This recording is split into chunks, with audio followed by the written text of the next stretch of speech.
Hey, good morning, everyone. I'm Carolyn Beniglauda from Southeastern New York Library Resources Council. My pronouns are she and hers. And I just want to thank you for joining us for the ESLN Services webinar series. In today's session, we will be hearing about Empire Archival Discovery Cooperative. So before we get started, I'd like to take care of some housekeeping. We will be utilizing the chat as well as the Q&A feature for this webinar. We'd appreciate it if you would change your settings so your messages are going to everyone rather than hosts and panelists. You can change this by opening your chat box and clicking on the drop-down menu above the text box. So feel free to use that to introduce yourself there right now. You can use the Q&A feature to ask questions so they don't get lost in the chat, and you can find that towards the bottom center of your screen.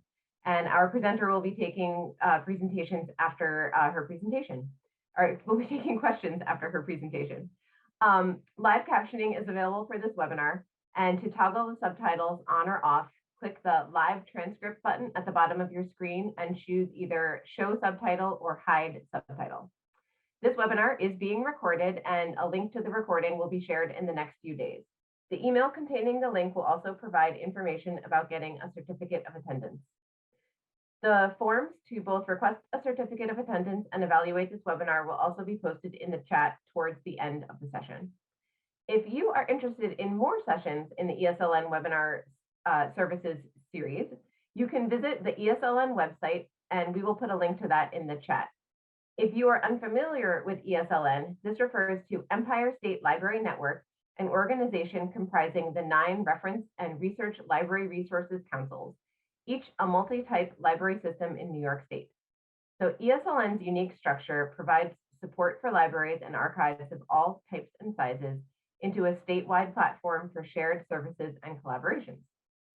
To spread the word about the work that we're doing on behalf of New York libraries, we have scheduled webinars with staff and service providers on the last Friday of each month at 10 a.m., which is happening right now. This is the first of a 9-part webinar series exploring the various services ESLN has to offer. And it's not just about archives. We will be covering such topics as New York Heritage, Ask the Lawyer, Empire Library Delivery, and more. You must register for each webinar separately, and they are free and open to all. So now, without further ado, I'd like to introduce our presenter, my colleague, the Digital Services Manager at Southeastern New York Library Resources Council, Jen Palmentiero. Hi, everybody. Thank you, Carolyn. And thank everybody, you all, for joining us today. I'm really excited to be kicking off this webinar series with an overview of Empire Archival Discovery Cooperative. So I'm going to give a brief PowerPoint. I have a few slides just to provide an overview and set the stage. And then I'm going to do some show and tell, give you a little look at the technology we're using to power this service. And then we'll have time for Q&A at the end. So I'm going to turn off my camera while I go through the presentation. And then I will come back at the end when we do Q&A. So here I go. I'll see you in a little bit. Okay, so my slides will be made available after the presentation. I have a few links in the slides that you can check out later. And also my director, Tessa, is on with us today, and she'll be throwing some links into the chat as I mention a few things. So without further ado, let's get started. So what is Empire ADC? So Empire ADC is a finding aid aggregation service for New York repositories. It's open to any organization that holds archival, historical, or special collections and wants to make their collections more discoverable. And by finding aids, we're talking about descriptions of these collections. We're not hosting digital representations of collection items at Empire ADC, but rather information about the collections. So information about the creation and the creators of a collection, the size of the collection, dates, languages, topics, and formats of the materials in the collection. Some finding aids provide information about what's in the boxes, folders, drawers, etc. You know, all the good stuff that helps connect researchers to the information they need and the organizations that have them. ESLN has another service that supports the creation of digital online collections. That service is New York Heritage, and there is a webinar coming up in March that will give you an overview of that service. So Empire ADC can be considered kind of like a sister service, if you will, to New York Heritage, bringing together finding aids because we can't possibly digitize all the things. If you're familiar with New York Heritage and the service model, Empire ADC works very much the same. There is someone at each of the 9 councils to support organizations in their respective regions that want to contribute finding aids to Empire ADC. And a few of those folks are on here with us today, as well as some other ESLN staff and directors. So they're all wonderful humans, and I just want to give a shout out to all of them. I'd also like to pause here and acknowledge the network part of ESLN. The strength of ESLN is our network, and it's not just our staff, but it's the organizations and the people who work in those organizations that we serve. The history of Empire ADC goes back a long way.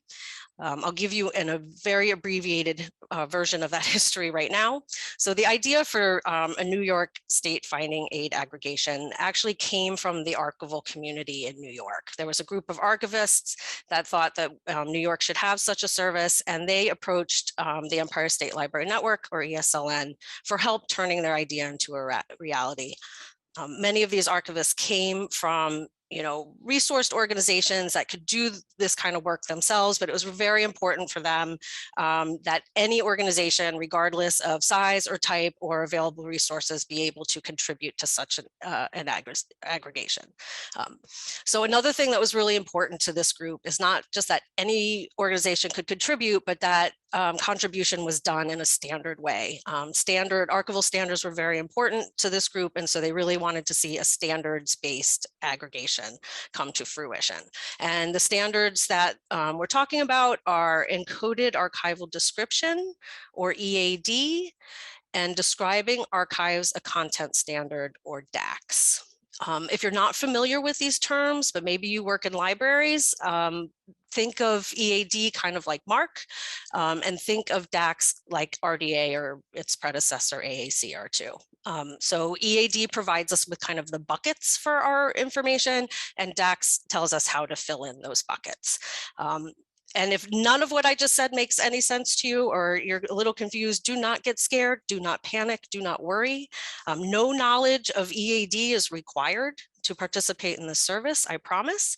More on that soon. DAX is a very approachable standard, and it is freely available on the web. And we've created kind of a DAX-lite document for you. And Tessa, I do have some links that I shared with you to those 2 standards, if you can throw them in there, along with the link to Empire ADC. That would be great. So more on all of this to come. But together, these archivists and our community and ESLN envisioned an aggregation and a service and a community of practice that was rooted in standards and best practices for description and supported by systems that any organization could access and use to contribute. Okay, so now the how. So how can you share these EAD finding aids with Empire ADC? So if you work at an organization that can produce EAD encoded finding aids locally using your own tools and systems, you can just share those EAD files with us, and there are some multiple pathways for that. If you're an archive space user and you're on version 2.1 or greater, we can harvest directly from your archive space instance if you enable the harvesting module. If you don't use archive space, if you use other tools but can still generate EAD files, a couple other options are to upload those files to GitHub, and we can pull them from there, or to upload your EAD files to a publicly accessible web directory. And we harvest using all 3 of these methods right now. So for everyone else, we have a finding aid creation tool. So this is where no knowledge of EAD is required. It is a web-based form, and we make it available to you. You fill in the blanks, and the system creates the encoding, the tagging for you. I'll be providing a brief tour of the form this morning so you can get a little sense of how it works. Okay, so where do the finding aids go that we aggregate? So they go online at empireadc.org using a piece of software called ArcLight. ArcLight is built on Blacklight, which is an open source discovery layer used in libraries to enhance catalog data or digital collection data. ArcLight is built on top of that to provide indexing, searching, and display of finding aid data, and specifically EAD. Right out of the box, ArcLight works with EAD. ArcLight, the development was initiated by Stanford University, but there is a pretty active community, both contributing to the code and also using it. So just to name a couple, Duke University is very active in the community. So is SUNY Albany here in New York. There are others, and the Connecticut State Finding Aid Aggregation is also using it to, as their presentation system. So some of the features of ArcLight: each organization gets a landing page, providing them with a link to their finding aids that they can share with their community. And from that page, their finding aids can all be searched together. ArcLight also provides faceted searching and browsing, which is the ability to narrow down a set of search or browse results by names, subjects, dates, and formats. I'll be showing this in a little bit. And also lots of different ways to search. So you can search across all the finding aids in the system, or again, within one organization's finding aid, or within one finding aid itself. And it has a very granular search feature. So it has the ability to get a searcher right into or right on a series or a file or an item when that level of information is included. Some of these finding aids can be very long and complex, and ArcLight gets people right into that box. And again, I'll demonstrate that in a little bit. The other piece of software we're using is Archipelago, and that is the software that supports our finding aid creation tool for those organizations that want to contribute to EAD, but need tools and support to create those files. Our friends and colleagues at the Metro Library Resources Council are developing Archipelago. It's been really fun watching implementations and use cases and that community grow over the last few years. It's being used for digital collections because it is a repository architecture. It's also being used for web archiving and lots of other cool things, including the Empire Immersive Experiences website, which is another service of ESLN, which hosts 360-degree images and provides panoramic tours of spaces and tells stories through images, AV, and contextual information. Come to our April session to learn more about that project. And Tessa, I do have a link to that site if you want to throw that in the chat. So again, that is another implementation of Archipelago. One of Archipelago's really awesome features is the ability to create custom web forms for data creation. So that's what we're using it for. We built a web form for entering information about archival collections. So Archipelago serves as kind of a back-end repository for the finding aids that we create through the form. And again, you just fill in the blanks, and under the hood, the system turns that information into an EAD record. And then when you're ready to share it up into ArcLight so the public can access it, you just click a publish button and then it'll go into ArcLight. And it is web-based, so you don't need to download any software. We provide you with a username and password to access the system, and off you go. And I will be providing a brief overview of that form in just a minute. Okay, so let's move on to the who. This is the Empire ADC support team. Each council has an amazing person ready to help you get onboarded, trained, and supported. This team consists of librarians and archivists to support your work, and then we also support each other. So we are a pretty big network of support system to help each other and to help all of our contributors. So not listed here, but much deserving of recognition and praise is Zach Spalding, our systems manager. He is on the call today with us, and so are some of these folks on this list. Zach is the systems manager here at Southeastern. He is my right-hand man. I cannot do my job without him, and he runs all the technology that supports the service. And also, if you contribute through the harvesting, if you contribute EAD files that you create at your institution, you'll work very closely with Zach, and you'll be in good hands. He's very awesome. I also want to give a shout out to Diego and Allison and Albert. They are the development team at the Metro Library Council. They're the ones who are developing Archipelago, and they have been incredibly supportive of this project over the last, 18 months that we've been working on building that form tool. And while I'm here, I'd also like to mention that some of the councils do provide archival services that go beyond kind of the description and discovery that is really the focus of Empire ADC. So if you're looking for help for your other archival needs, some of the councils are well positioned to help you with that. Some have archive special interest groups or other groups of archivists that meet periodically to learn from and share with each other. So there are other ways to get help with your archival needs using ESLN. And I want to mention one other some other who's in our Whoville here around this kind of community of practice in the state who can help with your archival needs. And that is DIPSNY. And Tessa, I have a link to DIPSNY if you could throw that in the chat. DIPSNY stands for Documentary Heritage Program and Services for New York. It is a program of the New York State Archives that provides free archival assessment and planning services and also education to New York's cultural heritage community. And their services are all free to you.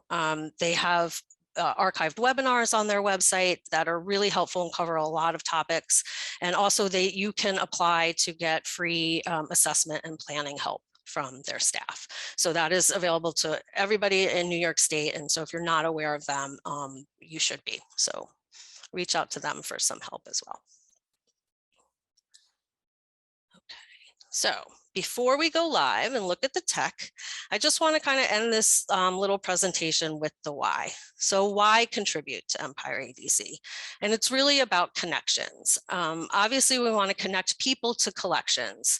And this is a way to put your information out there in a way that's very discoverable. Our finding aids are searchable through and findable through search engines.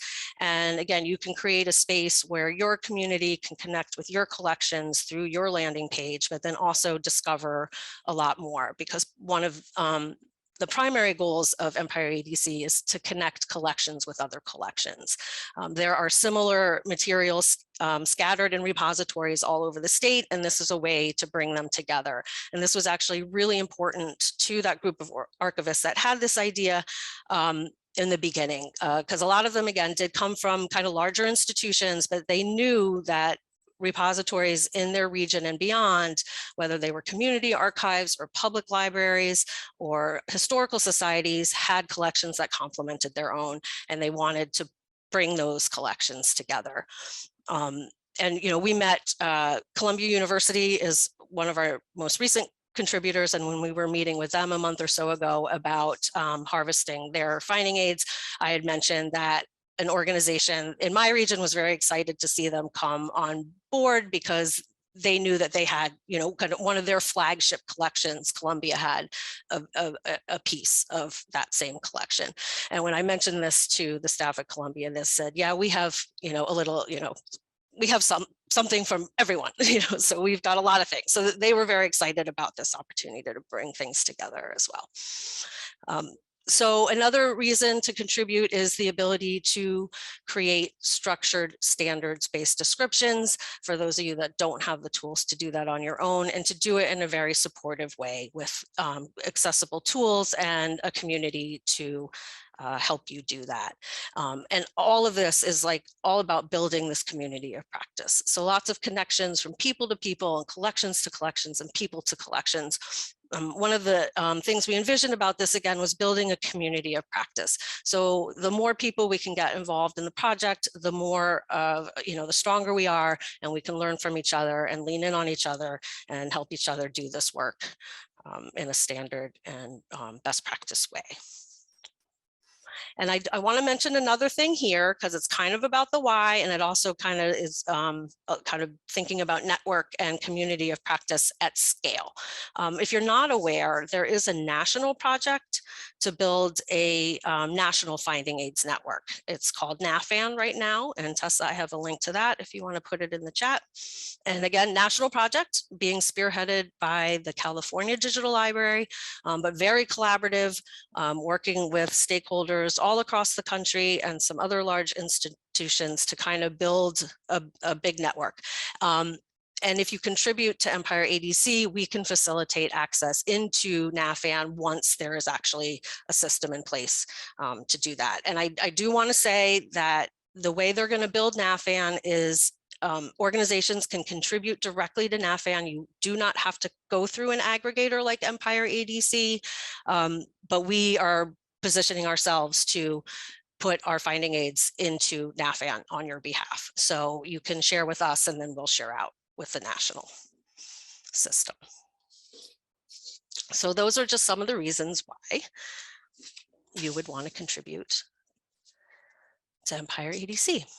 Okay, so now I'm going to end this presentation and we're going to take a little look at the tech, and then we will have some time for questions and answers. All right. So I'm assuming everybody can still see my screen, and I should be looking at the Empire ADC homepage. So just someone yell at me if that is not what you're seeing.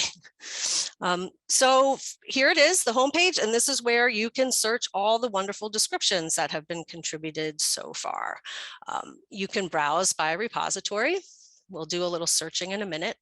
This is our repository listing right now, and if you scroll through the list, you will see all kinds of libraries, archives, museums, historical societies, etc. Scroll down a little bit. I'm going to click on the Hudson River Maritime Museum. So this is what a landing page looks like. You get a logo, you get a description of your repository and your contact information, and this is the page you can share with your community, and from here people can just search that one institution's collections. Let's take a look at one of these finding aids. So this is what we're talking about here. So this is a brief record, but it's perfectly acceptable. Something that looks like this is really all that we require. So it can be as easy as this and as simple as this amount of information. This particular finding aid does have the contents tab lighted up. And this is where if you do describe any component of the collection beyond kind of that collection overview, whether it's series, sub-series, files, items, they would show up here. This is a pretty small collection of about 30 or so drawings, and they've decided to put an item list right here. And then also every finding aid has an access tab, and this gives users a little information about how they can use the collection and where they can find the collection and who they need to contact. Okay, so now I'm going to go back to this homepage and I'm going to do a search.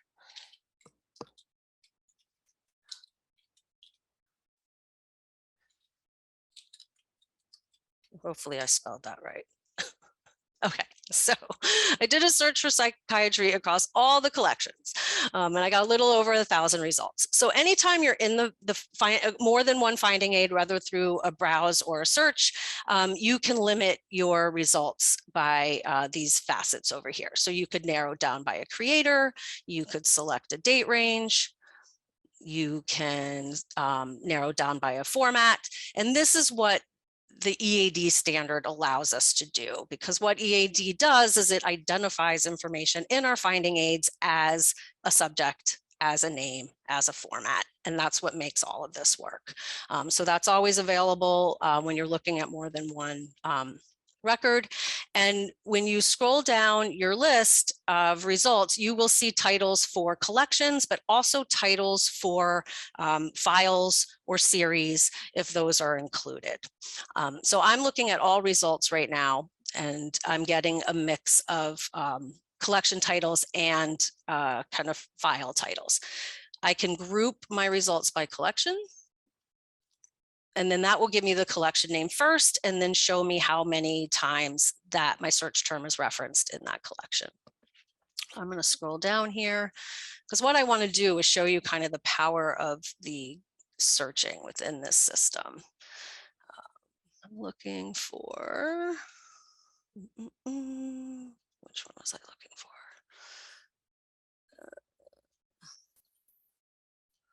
What happens when you're too canned. Okay, so we'll look at this one.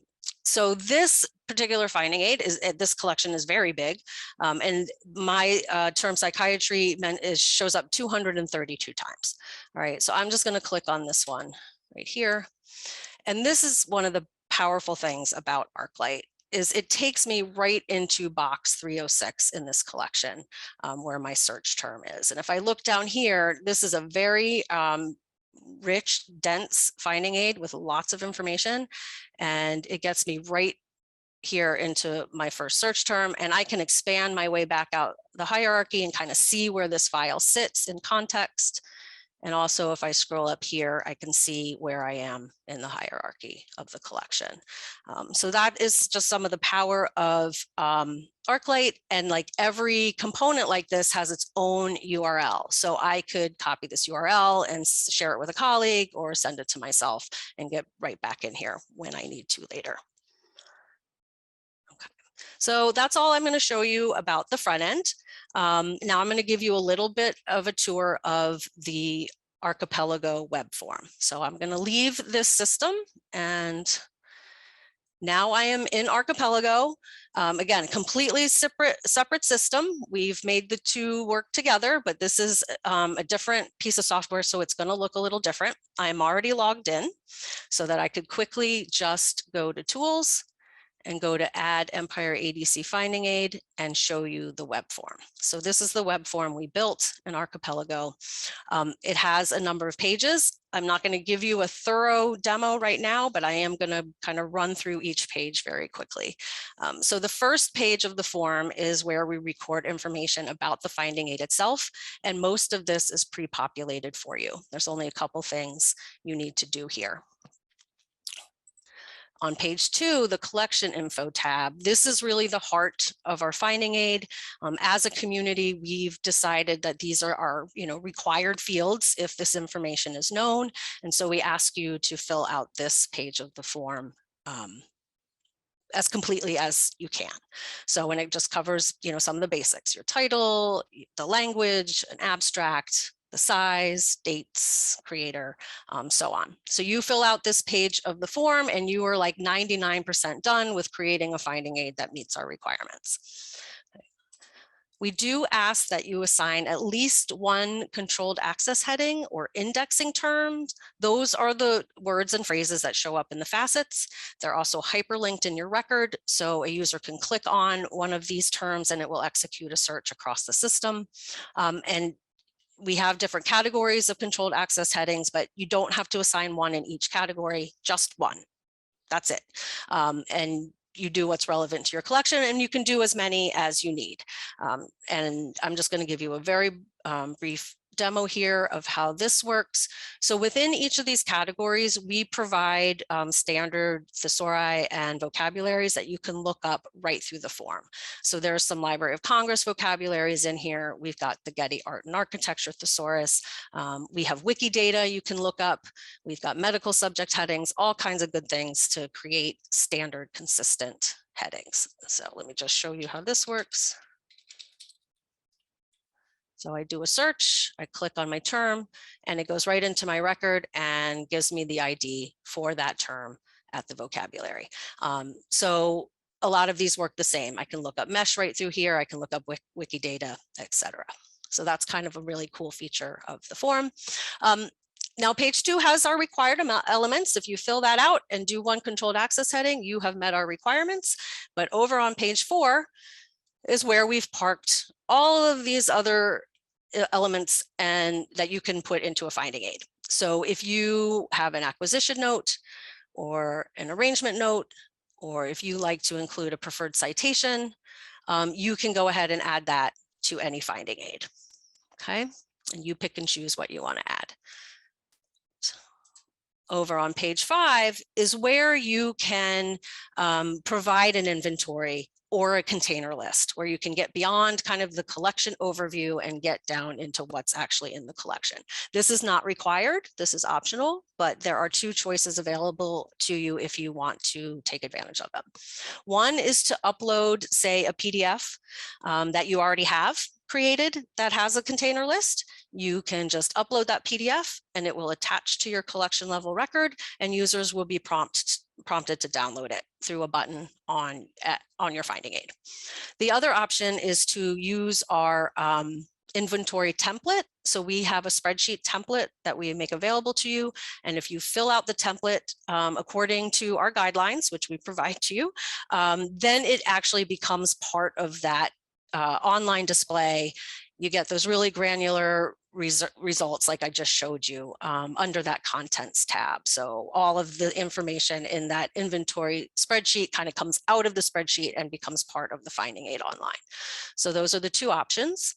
And then when you're done, it's not going to let me submit anything because I haven't entered anything, but you just submit and save. If you're ready to publish, there's a publish button and it will go into ArcLight. If you are not ready to publish yet, that is perfectly fine. It stays in the back end under your My Content tab. So here's all my test finding aids I've created over the years. And you can come in and edit, and then you can publish from here when you're ready. But you always have access to your published finding aids even for further edits. So that's a very brief overview of the form. I do want to point you to our documentation. Tessa, I did not provide a link for this. Our documentation page is open. It's publicly available. And I'll just tell you, from the Empire ADC homepage, if you go down into the footer and click on contributor documentation, it'll take you right to our documentation page where you can learn a little more. So if you want to kind of take a deeper dive into the tool before you decide if you would like to participate, then these are available to you. And you can look at our print documentation or some video tutorials. Okay, so that is how that works. And for those of you who can create EAD in-house, so this system, you won't have any connection to this system. Your finding aids go right into ArcLight, and this is used for the institutions that need to create EAD. Now, real quick, I am now back on the Empire ADC public-facing website because I just want to wrap up this show and tell with a little overview of our participate page. If you come here, this is where you can find links to the contact for each region. So if you wanted some more information about the service, these are the people you can get in touch with. And we do have an application, which I'll show you in just a minute, but we do have fees. So I want to run through this real quickly with you. The ESLN councils are member organizations, but this is a service where you do not have to be a member of your regional council to participate. This is open to every repository in the state, regardless of membership status. But we do have some fees. So the first thing to do is to locate your organization type, and then use the criteria to see where you fit on our scale of very small to very large institutions. So that's your first step. And then you look down here and we have a one-time setup fee. That's just paid once when you start, and then there is an annual fee. So depending on what tier you're in, that controls your fee.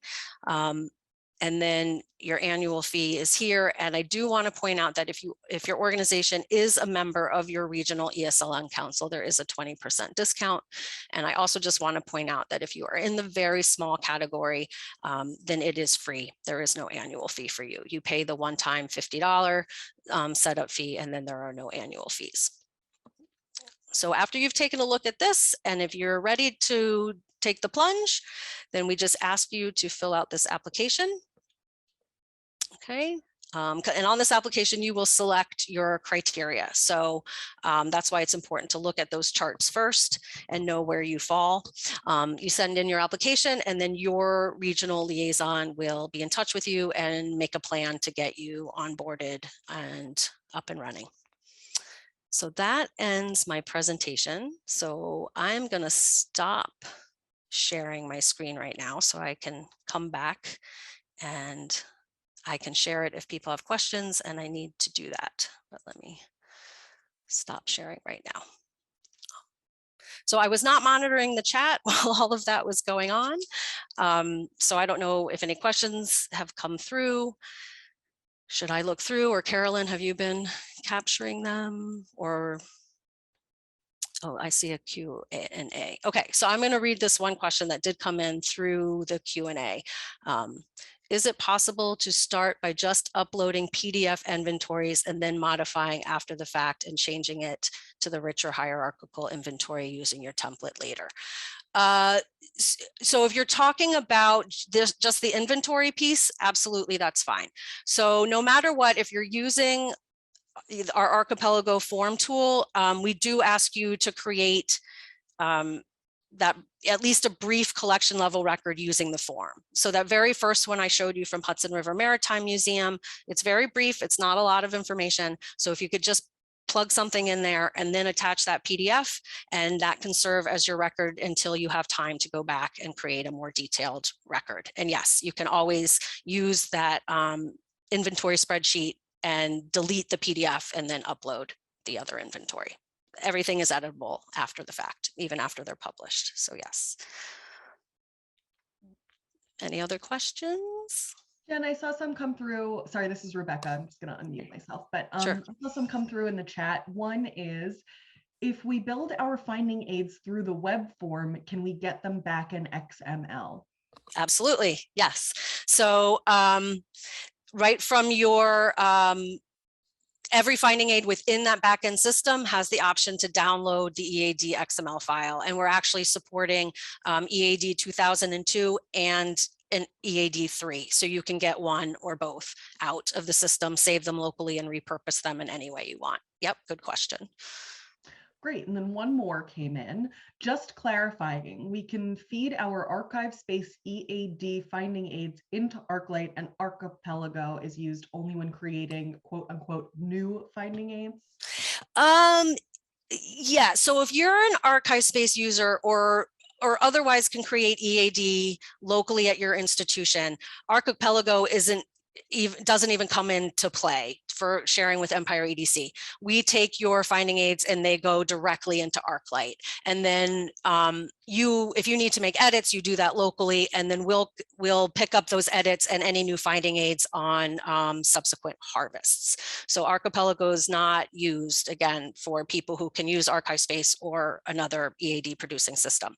But we do have one example. We have someone coming in soon who has been creating EAD locally for many years using locally created tools, and they don't have a need to edit much their existing finding aids. So they're going to contribute those EAD files to ArcLight and then continue forward using our form tool. So all the new EAD they produce will be used with our form tool.